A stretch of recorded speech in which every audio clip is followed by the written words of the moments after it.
Rieccoci a Primus Inter Pares, ultima parte della seconda parte di Primus Inter Pares con il sindaco Sergio Giordani, che noi ringraziamo, che viene a trovarci ogni 3 settimane per raccontare com'è la situazione nella nostra città. Abbiamo parlato più o meno di tutte delle infrastrutture che vengono e i lavori proseguono come prestabilito, perché non c'è nessun intoppo tranne ovviamente dove c'è l'amianto, tipo Piazzale Boschetti.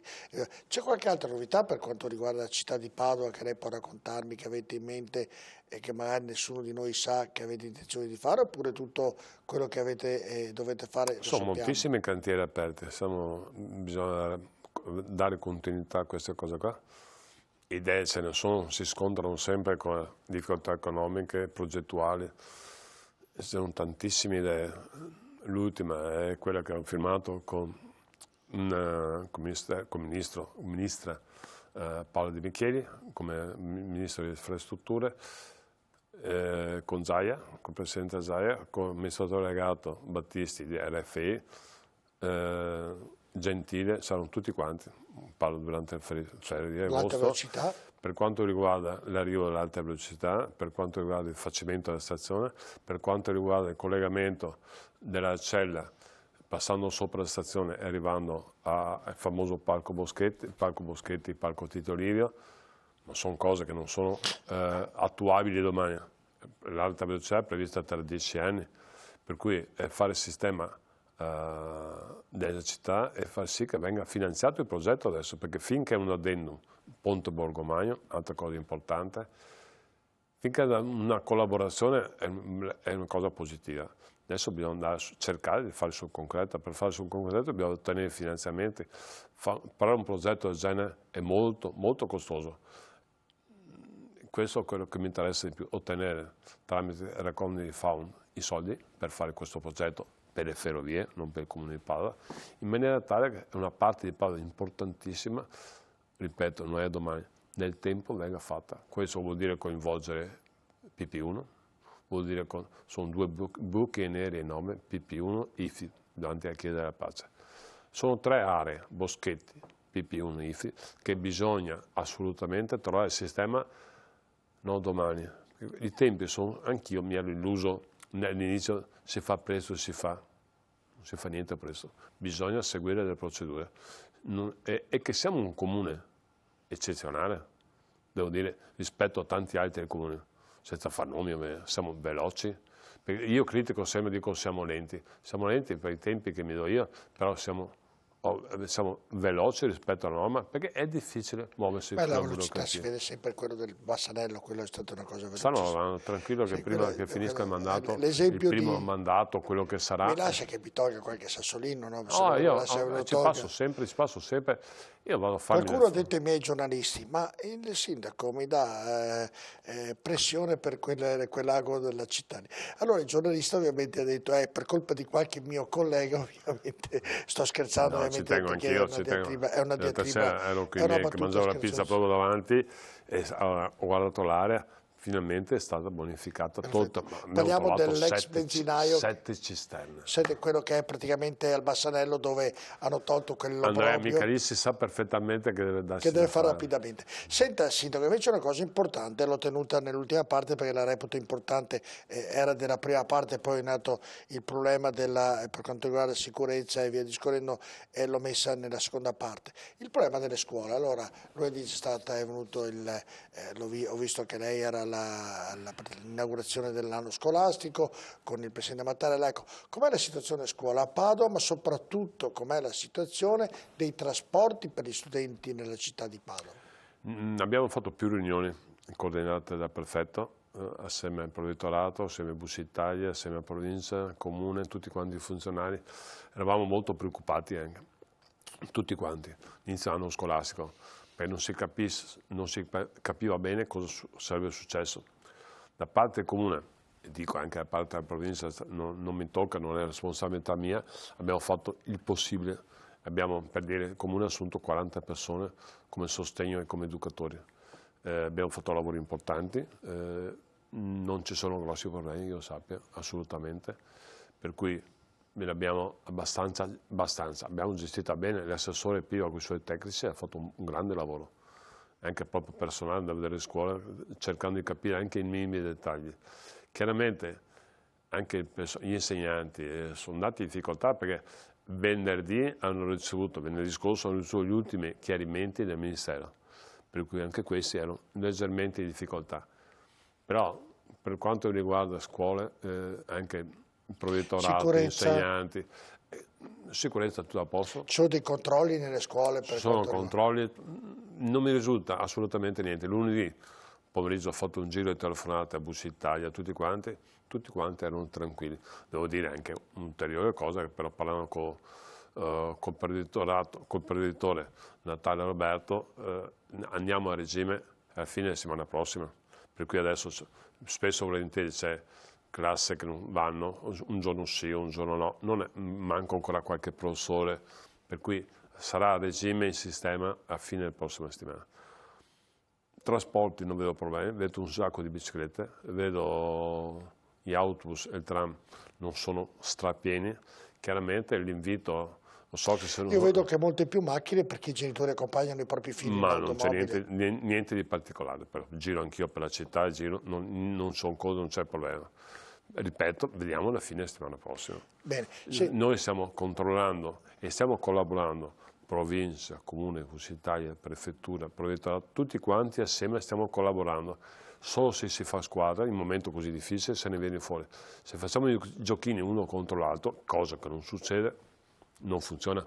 Tutti stiamo collaborando in maniera positiva. Quindi una cosa, a favore dei ragazzi che vanno a scuola, che è una cosa importantissima. Ecco, non essendo a regime, come diceva lei, comunque all'inizio sembra che le cose stiano funzionando, toccando tutto quello che c'è. Oggi funziona tutto. E tra poco inizia anche a pieno regime anche l'università, questo vorrà dire che comincia anche a lavorare di più il commercio. Perché dico questo? Perché ovviamente oggi tra il lavoro agile di molte aziende, tra l'università che non c'è, ci sono molti locali a Padova, parlo di ristorazione, che hanno intenzione di chiudere perché ovviamente non lavorano più a pranzo, ovviamente essendo il lavoro a casa, invece la ripresa dell'università e magari il termine di questo lavoro agile, io uso dirlo in italiano piuttosto che in inglese, dovrebbe dare una mano quantomeno a qualcuno.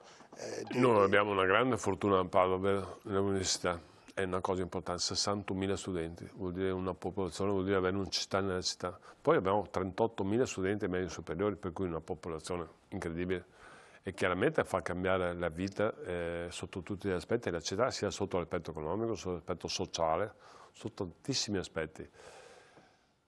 Io devo dire che l'università, il rettore, il magnifico rettore, ha fatto di tutto per riportare gli studenti a Padova. Dai primi segnali che vengono all'università, la cosa sta funzionando. Chiaramente dipende un po' da cosa succede in termini di contagi, anche nei prossimi 10-15 giorni, perché può instaurarsi ancora il panico oppure no. Chiaramente la situazione sta migliorando, anche a orecchio sento che stanno ritornando i turisti, non sono più 1,6 milioni che avevamo prima, però sento cominciare a parlare lingua diversa dalla nostra. So che faremo 2 mostre importanti. Uno si chiama Van Gogh, fatto da Marco Goldin, e uno è Macchiaioli non mi ricordo. Da Bano? Da Bano, Fondazione Bano. Sono 2 mostre importantissime che porteranno veramente tanta gente a Padova. Ci stiamo dando a fare per portare altre manifestazioni, perché dobbiamo rinascere a tutti i costi. Faremo un piano marketing importante per far sì di fare sicurezza a Padova, di dipingere che Padova è una città sicura, come lo è veramente. Chiaramente sarà un grosso sforzo fare questo. Ma io sono convinto, vedo che sia sicura, però come ritorniamo al discorso, è la percezione quella che conta, perché delle volte se lei sente, anche nelle interviste abbiamo detto ci ritorniamo, perché magari è anche giusto ritornarci, e dicono se io vado in certe zone di Padova ho paura, è anche una percezione, se magari questa percezione comincia a diminuire con ovviamente interventi, come diceva lei, di comunicazione. Padova è una città sotto l'aspetto anche dei contagi, non è assolutamente male, anzi siamo bravi. Bisogna che passi il concetto della percezione che Padova è una città sicura. E anch'io, essendo la serie... Tranne un po' lo spaccio. Anch'io sono consumatori.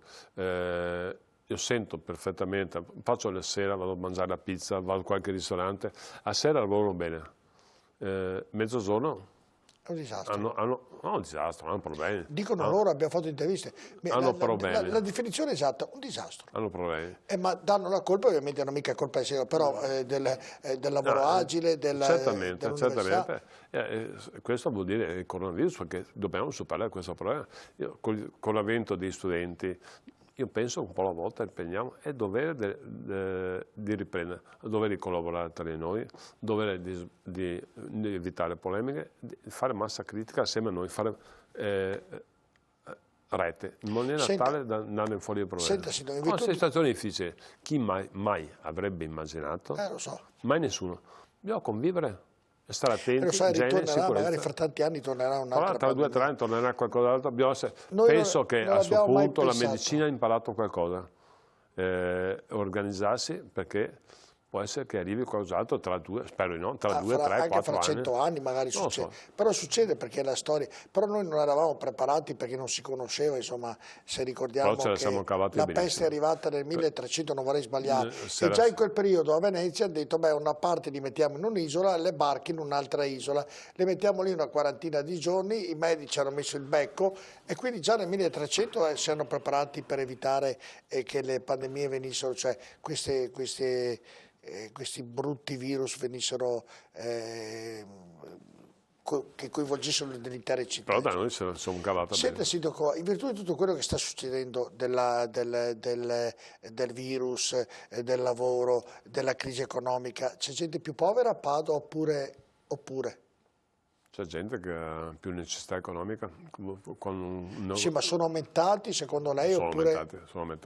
Sono aumentati. Ma perché ognuno che perde il lavoro, chiude un negozio, sono aumentati sicuramente, ci stiamo dando da fare per far sì di attenuare il più possibile il problema con l'aiuto della fondazione, che veramente se prendessimo la fondazione saremmo veramente in difficoltà, ci aiuta moltissimo sotto l'aspetto sociale e l'aspetto culturale, e cerchiamo di far sì che ognuno sia soddisfatto, nei bisogni primari di dare una mano.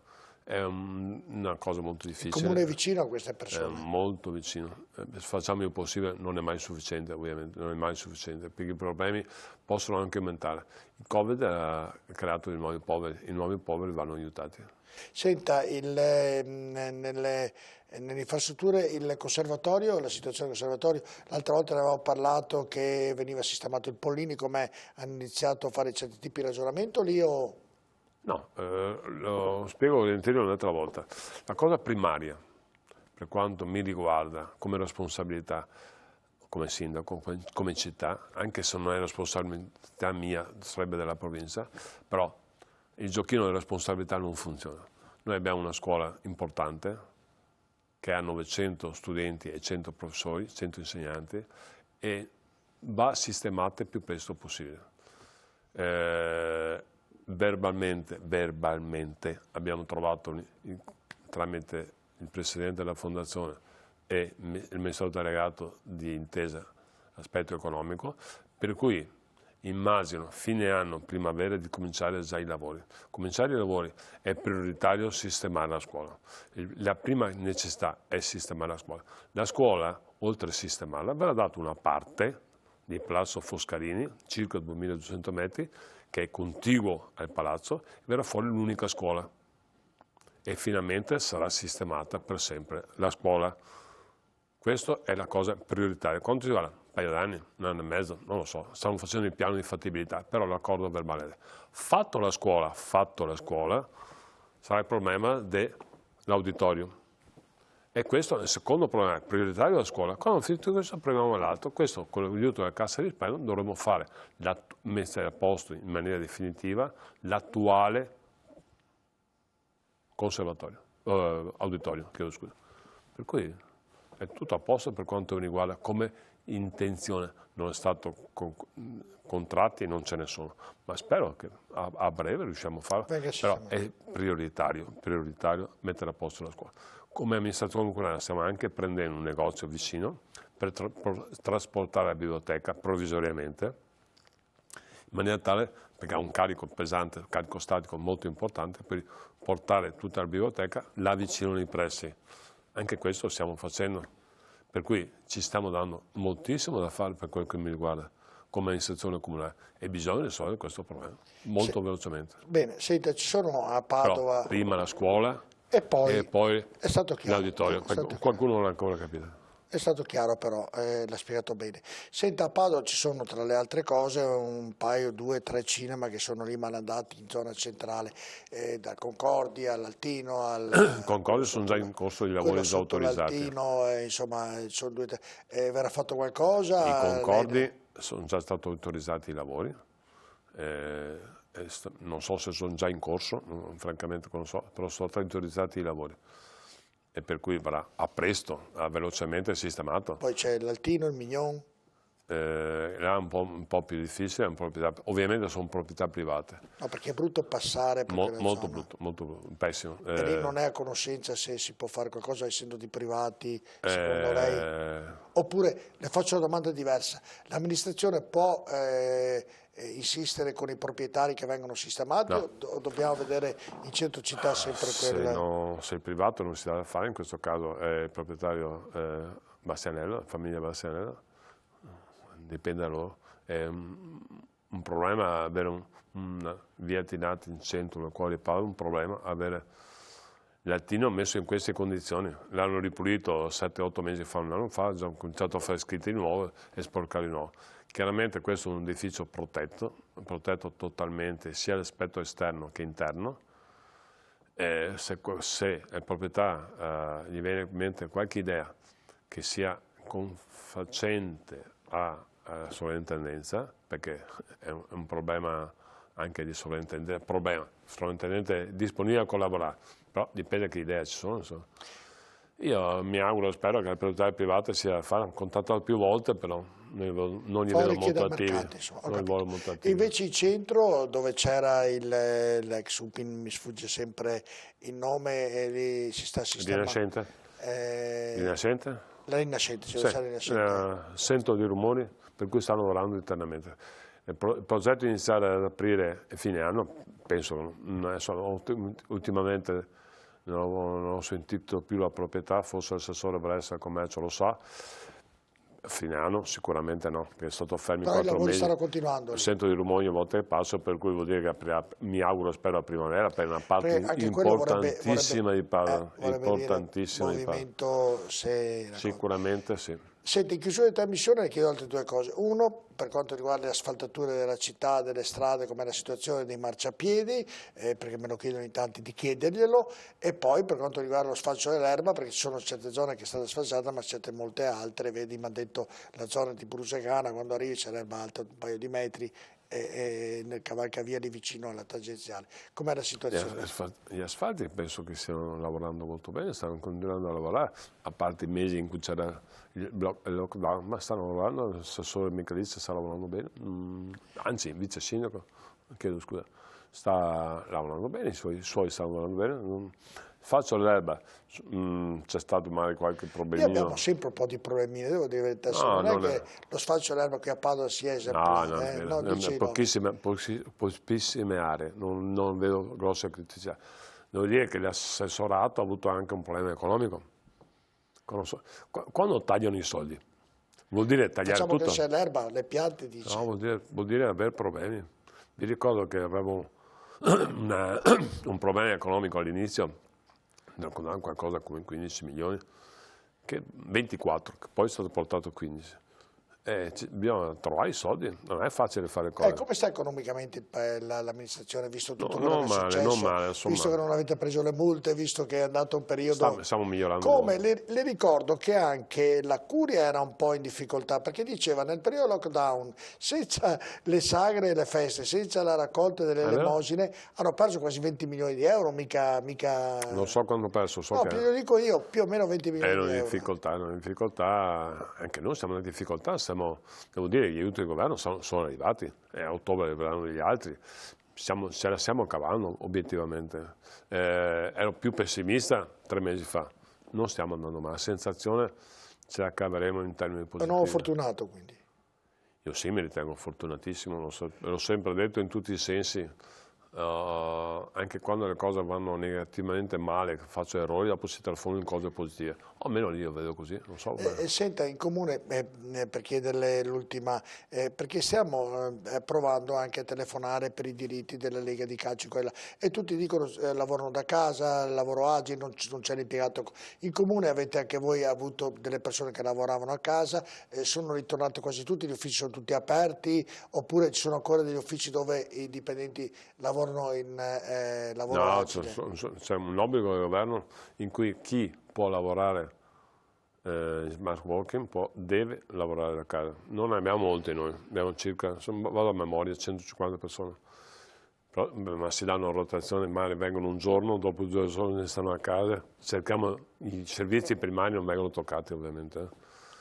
Quindi chi ha bisogno c'è tutto. Assolutamente. Va bene, io vi ho chiesto quasi tutto questa sera, la tematica più importante era ovviamente la prima parte di sicurezza e le scuole, perché si sono aperte. Le scuole facciamo in punta la situazione da 15 giorni, si capirà veramente, però sono ottimista perché tutte le istituzioni stanno lavorando bene. E abbiamo chiarito anche quell'intervista di ieri, insomma, che lei ha fatta, che ha capito che è un attimino esagerato, possiamo dire così. È un'esasperazione. Era così, va bene, è stato onesto nel dirlo. Dunque grazie Sindaco di essere stato con noi, Grazie buon lavoro e noi diamo appuntamento a domani sera, perché domani sera abbiamo un'altra puntata di Primus Inter Pares alle 23 in seconda serata. Buonanotte. Questo programma è stato offerto da Dispar, Eurospar, Interspar. Da 60 anni, il valore della scelta.